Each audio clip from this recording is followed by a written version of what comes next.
enregistre.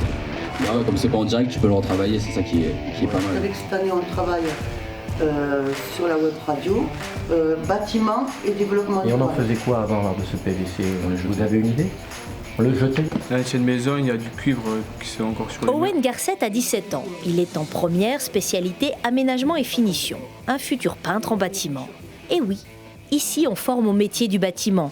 Plaquiste, climaticien, maçon, carreleur, collaborateur d'architecte et au développement durable. Le lycée est labellisé établissement en démarche de développement durable et cela commence par une sensibilisation à l'écologie. Par exemple, avoir le soleil le matin pour les chambres, c'est bien. Et plutôt le soleil le soir vers le salon, le séjour, etc. Développement durable, c'est éco, c'est tout ce qui est pas chimie, qui est naturel, Voilà, c'est ça pour moi. Et après, c'est à nous aussi de montrer aux autres, ceux qui... Les gens qui mettent quelque chose à la poubelle ou qui le mettent sous terre, non, il faut dire non. Ça se recycle ça, parce que dans quelques années, il n'y aura plus ça, ce matériau. Peut-être qu'il va dire, ouais, c'est vrai, pas bête. Hein. Et du coup, maintenant, tu apprends des choses à ton père, peut-être aussi, tu lui as expliqué? Ouais, mon père, oui, je lui apprends des choses, parce que lui, avant, il brûlait tout, le plastique, tout. Dans ta vie de tous les jours, tu le fais aussi? Ben oui, les épluchures de légumes, par exemple, ou des trucs comme ça, on le recycle, on le met dans une autre poubelle chez moi, après. Les canettes, pareil, les bouteilles, pareil, et après, ce qu'il y a dans la poubelle, se met dans la poubelle. C'est tout comme ça. Avant, c'était pas comme ça, mais j'en ai parlé à ma mère, maintenant, c'est comme ça. Depuis 5 ans, certains professeurs ont décidé de regrouper les élèves des 4 spécialités du bac professionnel, gros œuvres, aménagement énergétique et études du bâtiment, pour les faire travailler ensemble, différemment, et notamment sur des projets concrets. Une entreprise lycéenne, dirigée par les élèves, a même été créée, ABD, Ariège Bâtiment Durable. Bon, certes, la plupart des chantiers décrochés par ABD l'ont été grâce à Christiane Bonté, prof au lycée, mais aussi élue d'un village voisin. Mais les lycéens peuvent aussi compter sur une grosse PME locale, Couserans Construction, reconnue pour ses préoccupations sociétales et environnementales. Une entreprise d'aider, quoi. Quand ils sont venus me voir pour la première fois, oui, mais c'est exceptionnel. Et c'était vraiment la création d'entreprise. Et donc c'est à ce titre-là que naturellement, on est intervenu. J'ai accepté d'être le parrain de la première entreprise et ensuite de les appuyer sur les points utiles et nécessaires. Comment se pilote une entreprise, comment on recrute. Ils ont appris là toutes les facettes, toutes les palettes de ce qu'est de mener un projet, de créer une entreprise, de recruter, de réaliser un produit ou une construction, de satisfaire un client et d'assurer tout ce volet-là. Et qui plus est, la gestion d'équipe. Un directeur, un recrutement, sur quels critères, pourquoi lui et pas moi. Donc il y a eu tout cela. Donc là, c'est véritablement d'être dans la vraie vie.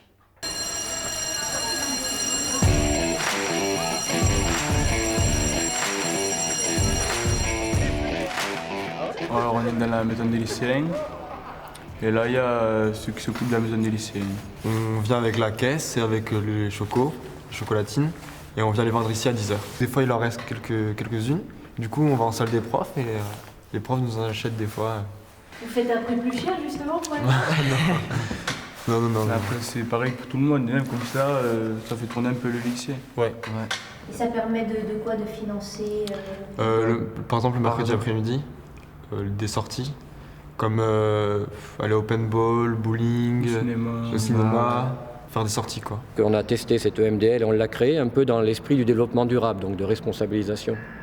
Et l'an dernier, cet essai n'a pas été complètement positif, puisque ceux qui ont géré la MDL, puisqu'on parlait de finances, se sont rendus coupables de voies de détournement comptable, on va dire ça comme ça. Ils ont un peu mélangé l'argent qu'ils gagnaient pour les autres et l'argent qu'on pouvait facilement prendre dans la caisse pour aller s'acheter quelque chose pour soi. Donc c'est un semi-échec, parce que derrière, bien sûr, ils ont été pris, et puis derrière, ça a été un gros scandale. Les élèves ont très mal réagi face à ce détournement de leur argent. Et donc pour l'instant, ils essayent de remettre de l'ordre dans ce qui a été la maison des lycéens et de redonner la vraie vocation, gérer avec les élèves l'espace. Elles sont dans la console utilisateur. Si vous voulez montrer à Fonzo l'interview avec les philosophes, vous avez des plaidoiries. Vous faites beaucoup d'allers-retours comme ça là, Tous les mercredis matin. Ceux qui viennent nous rejoindre sont parfois des élèves issus de l'échec scolaire. Ils viennent parfois par défaut, pas tous, et certains ont décidé de travailler dans les métiers du bâtiment. On en rencontrera certains d'ailleurs par vocation familiale. On a beaucoup d'enfants d'eux, enfants d'artisans, enfants de capitaines d'entreprise du bâtiment. Mais souvent, ils nous rejoignent par l'échec scolaire. Et effectivement, cette façon de travailler en autonomie et certainement plus encore en équipe les fait mûrir plus vite et leur donne, les réaccroche, on va dire, à l'envie d'apprendre différemment. Et dans le développement durable, on dit que c'est l'humain qui est au milieu, et ces façons de transférer du plus fort vers le plus faible, de travailler en autonomie, de travailler en équipe et en gardant des consciences, c'est certainement ça qui est visé.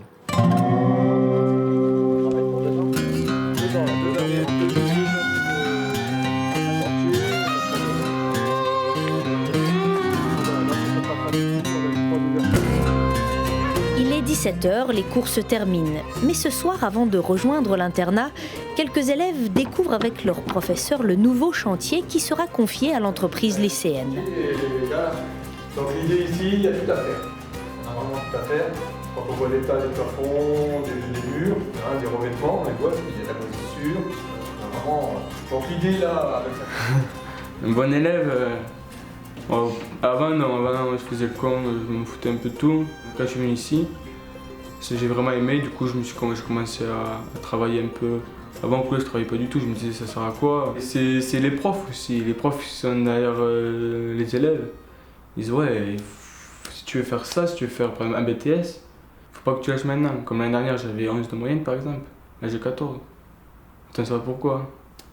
L'année dernière on a eu une réunion parents-prof là, quand ma mère est venue au lycée, elle a vu 11 de moyenne, elle a eu les larmes aux yeux. C'est bien, et là quand je lui dis tous les week-ends que j'ai 14 de moyenne, c'est l'un des plus beaux jours de sa vie je crois. Après il me dit c'est pour toi, hein, que tu fais ça, c'est pas pour nous. Moi j'ai fait plaisir à mes parents. Le succès de ce système tient à la motivation des lycéens et d'une poignée d'enseignants. Seule une promotion sur 3 peut être ainsi accompagnée de la seconde à la terminale.